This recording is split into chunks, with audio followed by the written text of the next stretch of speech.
Révolution Fitness, l'équivalent d'un shake de protéines à la radio. Ça fait toujours du bien de reparler avec des vieux amis, des vieux collaborateurs. Et vous aviez bien aimé le dernier passage de Jean-Philippe Groulx, le naturopathe, à notre émission. Il y a déjà 2 ans de ça. Ça fait déjà un petit bout qu'on lui a pas parlé, mais il est au bout du fil. Jean-Philippe Groulx, comment ça va?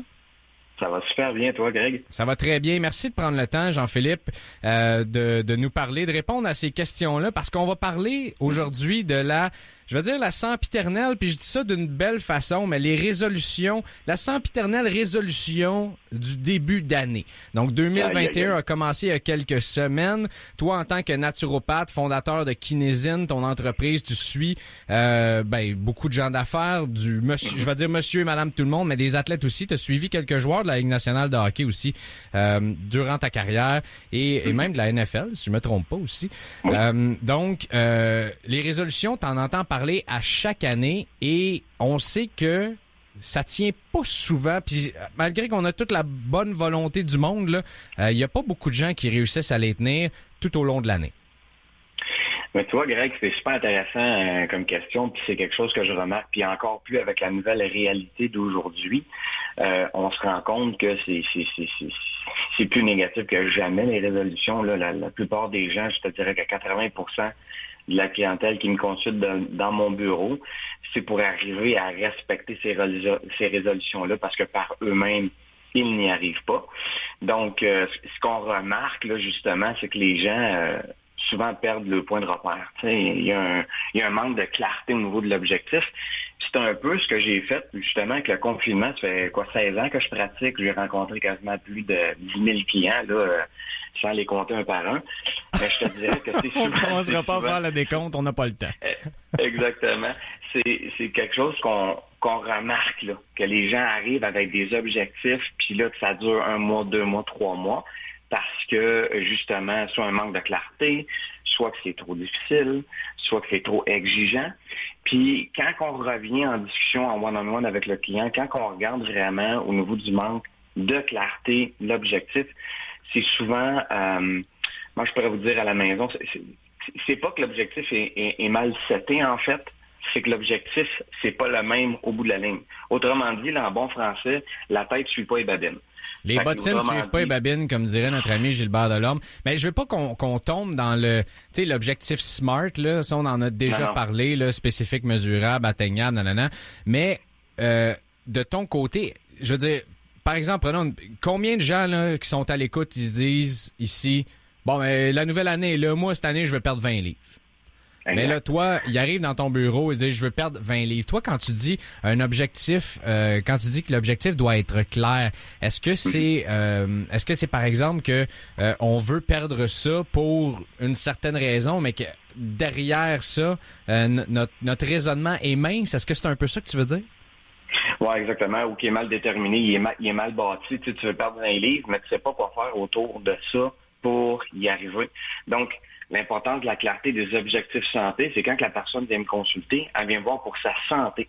L'erreur que les gens font, c'est d'où là que j'ai créé ma sphère 100% kinésine. Fait que, de plus en plus, les gens remarquent, ceux qui vont sur mon site, ma page Facebook, Instagram, on revient beaucoup avec le 100% kinésine qui explique carrément, en fait, c'est que ton alimentation doit devenir ton mode de vie.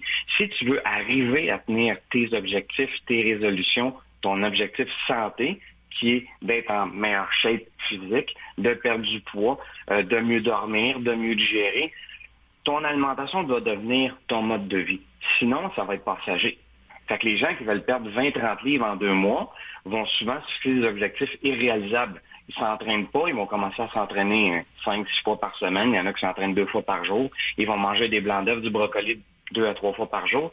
Et la première chose qu'ils vont dire, j'ai tellement hâte d'arriver à mon objectif qui pour eux est ultime, puis ils vont arrêter immédiatement après parce qu'ils sont tannés, ils ne sont pas capables de rester sur ce mode de vie-là, parce que c'est pas un mode de vie qui est soutenable. Donc, quand on leur explique que si ton objectif ultime, c'est d'être en santé, bien, quand on le décortique comme un diagramme, bien, perdre du poids en fait partie, mieux dormir en fait partie, mieux digérer en fait partie, mieux bouger en fait partie. Donc, c'est toutes des résolutions qu'on peut travailler. Donc, dans ma sphère que j'ai créée, on peut justement aller se cibler des objectifs par pourcentage. Donc, on s'auto-évalue à savoir bon, moi, si je veux être en santé, je veux être en shape, ben, il faut que je dorme mieux, il faut que je bouge mieux, il faut que je boive mieux de l'eau. Exemple, il faut que je coupe l'alcool. Est-ce qu'il faut que je modère? Est-ce qu'il faut que je m'entraîne plus? Est-ce qu'il faut que je m'entraîne moins? Etc. Donc, quand on se fait des objectifs clairs au niveau de pourcentage, ben, ça te permet de travailler sur certaines petites facettes.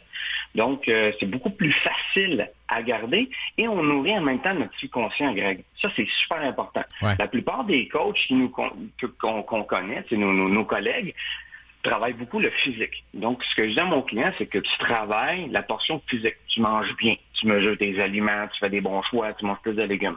Mais quand il y a le temps de nourrir l'esprit, donc de rester justement focus, on focalise sur notre objectif global, mais les gens ne le font pas. Ils sont tellement animés par des choses négatives par rapport à le mot diète ou le mot agenda alimentaire, plan alimentaire, peu importe comment on va l'utiliser, ben ça a une affectation de nécessité. Fait que les gens se sentent restreints. Donc, la première chose, quand on se sent restreint, regardez un petit peu ce qui se passe avec le confinement. La minute qu'on a confiné, qu'on a mis un couvre-feu, la part des gens, au lieu de voir le positif de tout ça, ben tabarouette, tout de suite, moi, je vais vouloir sortir, je vais essayer de trouver des façons pour contrer tout ça. Je vais me louer un chien. Tiens, C'est ça, exactement. Fait que malheureusement, c'est ce qui arrive. Fait qu'il faut nourrir l'esprit. Puis c'est correct, l'être humain est comme ça. On aime ça couper coin rond, on veut que ça aille vite, puis c'est normal. Fait que moi, mon travail, en fait, c'est de vous aider à aller justement développer cette partie-là pour que l'agenda alimentaire, ton mode de vie devienne sain, puis que ton alimentation fasse partie pour le restant de tes jours. C'est ça, de voir ça à long terme, de voir ça à long terme plutôt d'un objectif à court terme, de se dire non, moi je vais être en meilleure santé dans 6 mois, dans 1 an, et de prendre pas à pas et de voir les résultats mensuellement, si on veut. Là. Donc c'est peut-être ça la clé de la réussite. Exactement. Puis oubliez pas une chose, la perte de poids, c'est un stress pour l'être humain. Donc de faire du yo-yo, même si ton médecin dit il faut que tu perdes 15 livres, mais toutes les années, tu perds 15 livres, tu en reprends 20, tu vas endommager ton système métabolique, ta flexibilité métabolique va diminuer. Donc, année après année, dizaines d'années, décennies, ce qui arrive, c'est que ton corps est plus capable de maigrir. Et puis là, les gens, ils essayent des méthodes draconiennes. Là, on voit des jeunes de 4, 5, 6 jours. Là, la personne vient travailler, elle dit, j'ai plus de focus au travail, elle boit juste de l'eau, du café, parce qu'elle va être ses 7 tonnes pour maigrir plus rapidement. C'est une technique. Là, j'ai pas envie comme de ramasser les autres techniques. Mais il faut comprendre que plus on va utiliser des méthodes drastiques, ne rentrons pas, s'il vous plaît, dans la diète cétogène. C'est un monde complètement différent, si on veut. Puis ça, on pourrait en parler pendant 1 heure en soi, là, c'est-à-dire. Et je sais qu'il y a beaucoup de gens qui adhèrent à ce mode de vie-là, tiens. Ouais. Donc, JP, tu parlais de la santé globalement. Et est-ce que tu as vu une différence? Parce que moi, il y a beaucoup d'entraîneurs, il y a beaucoup de coachs, si on veut, justement, qui travaillent sur le physique, qui ont dit qu'il y avait eu qui m'ont dit, c'est-à-dire qui m'ont confié, qu'il y avait eu un changement de mentalité dans les derniers mois, dans la dernière année, que les gens ont, au lieu de s'en aller dans la performance, au lieu de vouloir se regarder dans le miroir et d'avoir un meilleur look, si on veut, un meilleur physique, on commençait à parler d'avoir une meilleure santé globale. Et ça vient dans toutes les sphères, dans toutes les tranches d'âge, si on veut, là, dans la vingtaine jusque dans la soixantaine, on va dire comme ça. Donc, les gens veulent travailler leur santé globale, autant au niveau nutritionnel qu'au niveau de leur santé physique. Donc, fini de vouloir manger pour mieux paraître, mais bien pour mieux être outillé pour ce qu'on vit présentement, si on veut, dans cette pandémie-là. Est-ce que ça a été la même chose de ton côté? Je te dirais que ça fait longtemps que j'essaie de rentrer ce message-là dans ma clientèle. C'était pas toujours facile. Je te dirais que le COVID m'a aidé. Ça a été une chose positive de mon côté. Justement, tu connais mon expression, si tu veux maigrir, avoir le pancréas, tu n'auras peut-être pas les outils pour résister au stress. Hein? fait que souvent, les gens là, se retrouvent en état de stress constamment. Tu sais, les gens qui font des diètes drastiques ou qui font des objectifs drastiques très physiques, mais souffrent d'un paquet de symptômes. Et là, il y a un revirement. Là. Les gens s'ennuient, consomment. Quand je parle de consommer, là, on ne parle pas juste de drogue à la maison. La consommation d'alcool a augmenté, la consommation de comfort food a augmenté à la maison. Pourquoi? Parce que quand l'être humain s'ennuie, on a une programmation depuis qu'on était jeune. Hein? Ça fait longtemps qu'on se fait dire c'est ta fête, mange un gâteau, je m'ennuie, mange des biscuits. Puis c'est pas de dévaloriser cette bouffe-là parce que On peut tous en manger. Il n'y a aucun problème. Je mange du gâteau, je mange de la pizza de temps en temps. Il n'y a aucun problème. Mais lorsque c'est toujours relié à une émotion, on doit se poser la question, un peu comme Pierre-Yves McSween, est-ce que j'en ai réellement besoin? En as-tu vraiment besoin? Hey, ça, c'est bien dit, ça.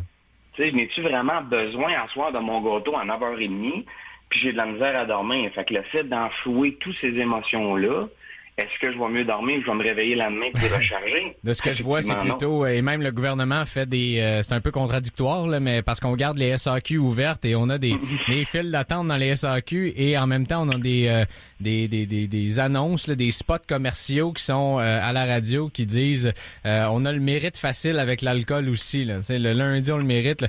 Puis, la réalité, là, c'est que dans... puis je vais me permettre cette parenthèse-là. La réalité, c'est que présentement... On le mériterait quasiment à chaque jour parce que c'est stressant là, de vivre ce qu'on vit. Il y a un stress latent qui est dans notre... Mais ça nous aide pas non plus de se donner ce mérite-là chaque jour, de se dire, écoute, je prends un verre, je prends un dessert, ça risque de nous nuire à long terme. Et c'est ça. Donc, oui, on le mérite. Ça veut pas dire qu'on doit se gâter chaque jour aussi. Là, tu sais. Ben, dès que notre tête est occupée, on a tendance à faire d'autres choses. T'sais, on a tendance à moins s'occuper de nos émotions. Comme je disais, quand les gens ont perdu leur repère, les gens ont plus de temps à la maison. Tu sais, combien de personnes qui me disent « Hey, je sauve tellement de temps en restant à la maison, j'ai plus 1h30 de trafic le matin, 1h30 de trafic le soir. » Donc, l'être humain est habitué à se structurer, doit être structuré. Depuis qu'on est jeune, on va à l'école, on a des horaires, l'horaire de travail. Donc là, quand on s'est retrouvé en télétravail, puis je vous le dis, c'est d'un coup sec. Là. Il y a des gens qui ont passé à 0 télétravail à 5 jours semaine, pas d'outils à la maison, pas d'ordinateur, le bureau pas adapté, la chaise pas adaptée. Fait que ça a créé plusieurs stress. Puis malheureusement, l'alcool en est un qui va venir agir en tant que dépresseur. Donc, ça va t'aider comme à te calmer. Mais comment on peut aller chercher justement cette même zénitude-là de calme? Exemple, je peux te donner plein de conseils. Exemple, c'est d'aller prendre une marche dehors, de faire un peu d'exercice. J'utilise beaucoup la technique Pomodoro. Je voulais te parler de ça. La technique Pomodoro, c'est quelque chose que j'ai instauré avec ma clientèle. C'est autrement dit, là, la technique Pomodoro a été créée par un Italien. Je me souviens plus de son nom, là, mais ça a été dans les années 80. Lui, ce qu'il démontrait, là, c'est que pour arriver à une productivité, il fallait une structure au niveau du travail. Puis il testait ça justement avec les employés de certaines compagnies. Alors, c'était de faire 25 minutes de travail acharné et prendre toujours 5 minutes break, de pause. Et tu ne fais absolument rien qui est relié au travail.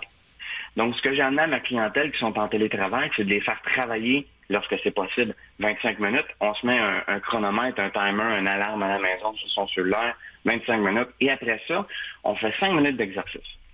Peu importe la tâche. Ça peut être des push-ups, des set-ups, des burpees, la chaise collée contre le mur. Tu sais, trouvez-vous une activité que vous êtes capable d'effectuer, parce que tu sais, si la personne n'est pas capable de faire plus que 3 push-ups, ben là, c'est sûr qu'elle va trouver ça difficile. Donc, imaginez-vous que lui fait des cycles de 4 fois 25 minutes. Tu peux aller jusqu'à 8 fois, fait que tu fais 2 cycles de 4 heures. Fait qu'imaginez-vous, là, tu sais, 4 heures, tu as jusqu'à 8 fois 5 minutes. Tu as déjà 40 minutes d'entraînement. Tu peux aller marcher sur ton heure de dîner. Il faut sortir de ta routine. Pour éviter que le stress psychologique vienne affecter notre métabolisme, il faut sortir de notre routine. Fait que les gens, il y a beaucoup de gens qui ont commencé à instaurer ça dans leur mode de vie. Et là, ils se rendent compte et ils me disent, écoute, JP, à la maison, c'est rendu que je vais marcher une demi-heure. Je fais quasiment entre 30 et 45 minutes d'entraînement durant mon corps de travail parce que ça ne m'affecte pas. Puis au niveau à la maison, il faut que ça soit possible. C'est sûr qu'en plein Zoom avec ton patron, excuse-moi, je m'en vais en ma technique Pomodoro. Mon naturopathe m'a dit, faut que j'aille faire mes chin-ups. Tu vas peut-être te faire regarder de travers, mais tu sais, on le fait autant que possible pour que ça soit réalisable. Ouais, si vous êtes dans votre voiture et vous écoutez, là, imaginez-vous un Zoom puis qu'un de vos employés se lève ou qu'un de vos collègues, là, et là, vous le voyez dans la caméra et monte et descend parce qu'il est en train de faire des squats. Là. Ça doit... assez inusité. Il est essoufflé parce qu'il a caché sa caméra, tu sais, dans le fond, pour éviter justement des belles images, de savoir ce que le client fait. Mais autrement dit, ça peut vous permettre d'augmenter. Et l'activité physique, là, on le répète, ça fait longtemps qu'on le répète. Et là, vu que les gyms sont fermés, puis une petite pensée pour tous les gens qui ont des centres sportifs, qui ont de la difficulté présentement avec ce qui se passe, on pense à vous, on est avec vous à 100%. Puis, là, les gens s'en rendent compte là, des bienfaits de l'entraînement. Mais beaucoup de gens, les gyms étaient ouverts, puis ils prenaient des abonnements d'1 an, puis sur 1 an, ils allaient 2 mois. Ouais, je pense qu'on le prenait pour acquis aussi et que là, les gens mangent les murs un petit peu. Là. On a hâte que ça grandisse, si on veut, et que ça revienne, qu'on puisse y aller. Et je pense qu'on va l'apprécier d'autant plus maintenant, malgré que l'entraînement à la maison connaît un essor incroyable aussi, là, ce qui est absolument fantastique, et tous les sports de plein air. JP, il nous reste seulement quelques minutes, mais je voudrais te poser la question concernant les nutriments qu'on a disponibles en ce moment. On est en plein hiver. Moi, j'appelle ça un petit peu le dark zone, là, si on veut, présentement, là, des fruits et légumes qui nous arrivent d'un peu partout sur la planète, malgré qu'on a des belles serres maintenant au Québec, mais bon, il y en a beaucoup moins qu'en été.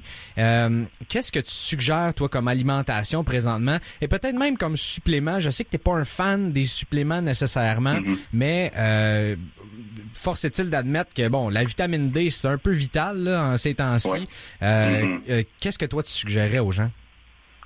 Ben, écoute, c'est sûr qu'une alimentation le plus variée possible. Il y a des gens qui font encore la préparation. Là. Tu sais, je sais qu'il y a du monde qui vont faire le soin à la maison, mais il y a du monde encore qui font du canage, des pots maçons, donc ils ont ramassé des fraises là, durant l'été. Mais tous les fruits congelés et les légumes congelés, tout dépendant du budget que vous avez à la maison, parce que là, j'ai vu le prix de jumper, là, c'est épouvantable. C'est ainsi, là, 3 cocombes pour 8 $. Fait que c'est sûr que le client qui vient me voir à 250 livres, puis qui mange 8 cocombes par jour, il va se ruiner. Donc, c'est sûr qu'il s'agit de mixer et puis d'aller manger en arc-en-ciel, comme que je dis. Donc, manger de la couleur. Donc, oubliez pas une chose. Ce qui va stimuler votre métabolisme, c'est l'entrée d'énergie.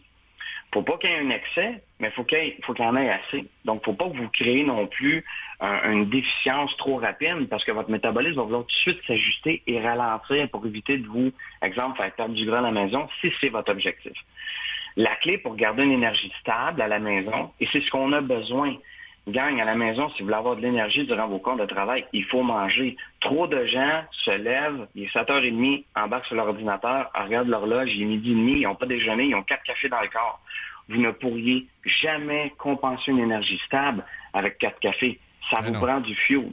Et le fuel fait partie aussi des protéines et des glucides. On a parlé des fruits et des légumes qui vont nous apporter des vitamines et minéraux. On peut parler des suppléments par la suite, mais souvent, ils vont nous donner, je vous dirais, peut-être à 75% de ce qu'on a besoin. Par la suite, si vous combinez avec des bonnes protéines, peu importe votre philosophie, votre pensée, que ce soit vegan, végétarien, pro-viande, varié.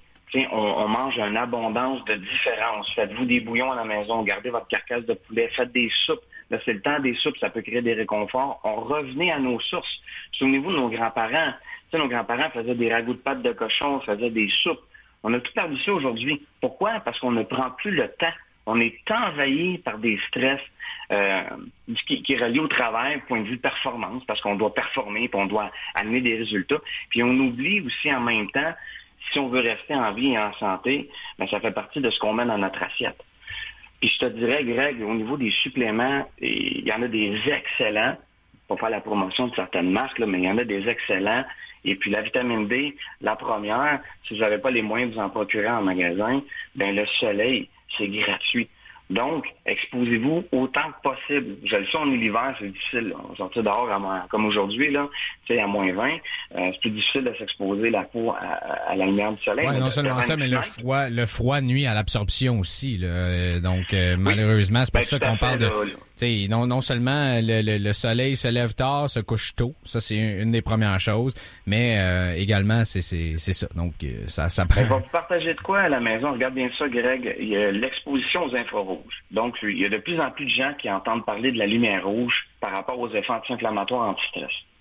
Donc, ça vient jouer justement sur le cytochrome oxydase pour vous aider à produire plus d'énergie. Vous pouvez vous trouver ça chez Rona. C'est des gros spots. Et puis, c'est 250 watts. Vous en mettez 2. Vous mettez ça à votre dos quand vous travaillez. Vous allez voir, là, ça fait une belle sensation, comme si vous étiez au soleil. Fait que moi, je mets une petite musique de plage, là, puis j'ai l'impression d'être dans le sud avec ça quand je travaille. Bon, c'est bon ça, avec un petit Virgin gin soda, donc finalement juste un eau pétillante et c'est à peu près ça que un gin Perrier. Exactement. Un gin Perrier puis un café sur le side. Ben, la vitamine D en passant est très très bonne. Je suggère environ entre 1008 à 4008, tout dépendant de vos besoins. N'oubliez pas que des besoins, c'est individuel. Là. Chaque individu a besoin de X, Y, Z. Ça veut pas dire que c'est marqué sur un pot que toi, tu dois prendre 1000. Il y en a des gens qui vont prendre jusqu'à 10 000. Il y en a qui le prennent une fois par semaine. Il y a plusieurs façons de le faire. Donc, c'est important à la maison de consulter un professionnel de la santé juste avant de peut-être aussi dépenser vos sous. C'est de prendre trop de vitamine D pour rien. La bonne nouvelle, c'est ça. Mais la bonne nouvelle, c'est que la vitamine D est un des suppléments qui coûte le moins cher à se procurer. Donc ça, c'est une excellente nouvelle. Là, vous pouvez en trouver à peu près n'importe où, que ce soit en gélule ou en capsule. Jean-Philippe, j'aurais continué à jaser de ça pendant des heures avec toi. Et je suis certain que nos auditeurs aussi auraient continué à en apprendre. On se promet de se reparler très bientôt, si tu veux bien. Mais pour l'instant, nos obligations commerciales nous envoient à la pause. Donc, je vais te saluer, mon ami. Merci de ton temps. Et on te retrouve au Kinesine, KINESYNE.com. Merci, Greg. À bientôt.